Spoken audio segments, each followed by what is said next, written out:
Ich glaube, wir brauchen Begegnungen, wir brauchen Gespräche davon, Demokratie voneinander da zu sein. So habe ich die Amadea-Gemeinde auch in den nächsten Jahren kennengelernt in unserer Stadt. Ihr macht beim Clean-Up Day seid vor Ort, seid verwurzelt und verankert in der Stadt. Lebt den Dialog auch mit anderen Religionen innerhalb der Stadtgesellschaft. Und ich glaube, davon lebt auch die Stadt. Vielfalt an sich kann werden, sondern Vielfalt auch gestaltet werden. Und Synagogen, Kirchen, Moscheen, Tempel sind Bestandteil unserer Stadt, dass wir zusammenkommen, gemeinsam für Freiheit einstehen, gemeinsam dafür stehen und selbstbestimmtes Leben führen. Die Würde des Menschen unantastbar ist, egal welchen Hintergrund dieser Mensch hat.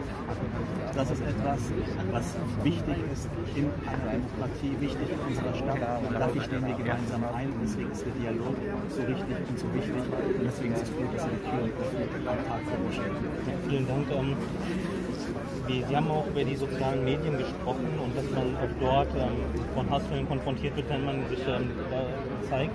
Aber was kann man denn noch machen? Also was können Muslime noch machen, um noch stärker in den Vordergrund zu kommen, zu zeigen, wir sind ein Teil der Gesellschaft? Ich glaube, wichtig ist, dass wir Brückenbauer sind.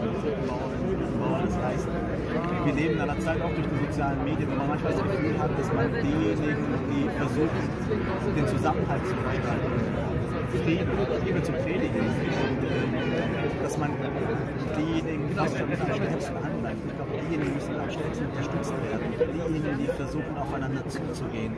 Und das Motto der Ahmadiyya ist ja Liebe für alle, Hass für keinen. Hass hat noch nie zu etwas Gutem geführt.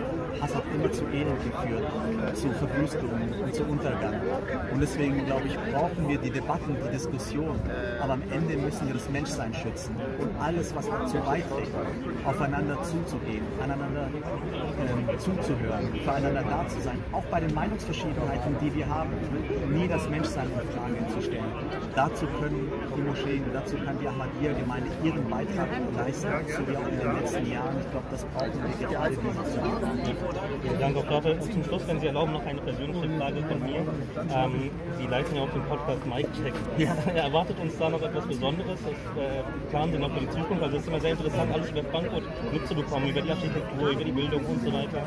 Wir überarbeiten momentan meinen Podcast in der Tat und da wird demnächst noch was folgen. Okay, super. Dankeschön. Danke. Als Oberbürgermeister oder? Wo sind Sie? Nein.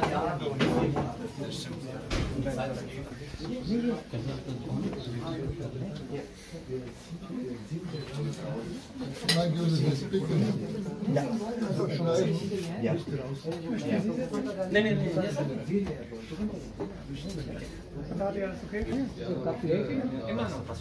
Was Geburtstag? So, ich lege mal los, ja? Wer möchte das erste Stück haben?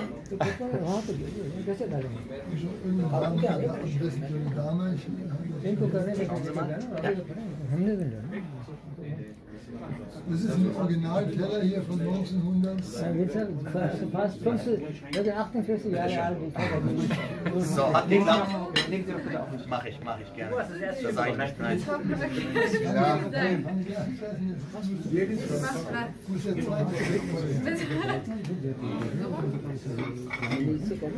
Wer möchte noch? Einmal weitergeben? Danke euch. Vielen Dank. Das war ja tatsächlich das erste Mal, friedlich mit Schlagstücken. Aber wir sind einfach mit der Predigt und mit den Kerzen auf die Straße gegangen. Damit haben sie überhaupt nicht gerechnet. Nein, es gibt nicht viele Beispiele. Aber deshalb ist ja dieser Tag auch sehr besonders. Ja. Mit was ist es gefüllt? Ja, super. Warum solltest du uns Nachbarn da waren? Alles raus.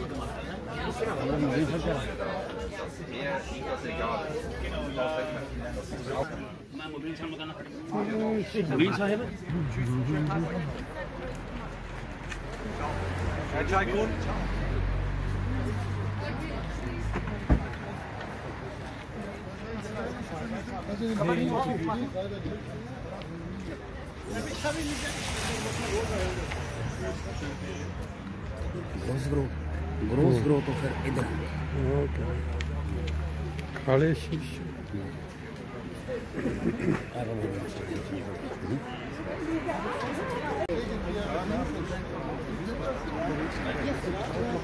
Dann machen wir das so.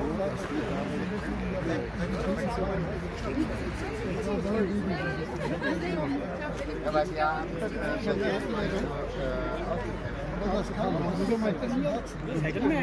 Was haben Sie genau gemacht?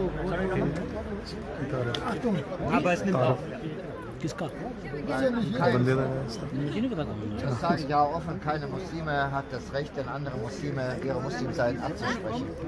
Und was haben Sie dann genau gemacht, oder was? Ja, ich habe dann auch vorgeschlagen, dass Ahmadiyya Jamaat auch zur Islamkonferenz gehört. Ah, okay, zur deutschen Islamkonferenz. Dafür vielen sehr dankbar. Und er war erfolgreich. Ja, dann, sorry, ich wusste das nicht. Er hat die richtigen Netzwerke gehabt. Ja, ich hatte auch...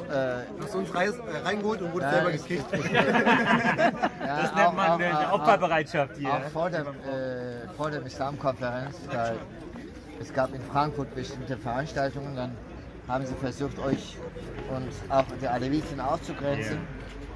Und Wie lange ist das jetzt her? das ist schon lange her, es ging um Islamunterricht und so weiter. Und dann habe ich das öffentlich widersprochen. Da kam der Ayatollah Hübsch auch nicht zu. Ja. Und dann trafen wir mit ihm öfter. Ah, sehr schön. Ich bin nicht mit allen einverstanden, was ihr sagt. Ja. Aber wie der Bürgermeister sagte, Ich mach kurz Man Video muss- aus, mit was denn ist.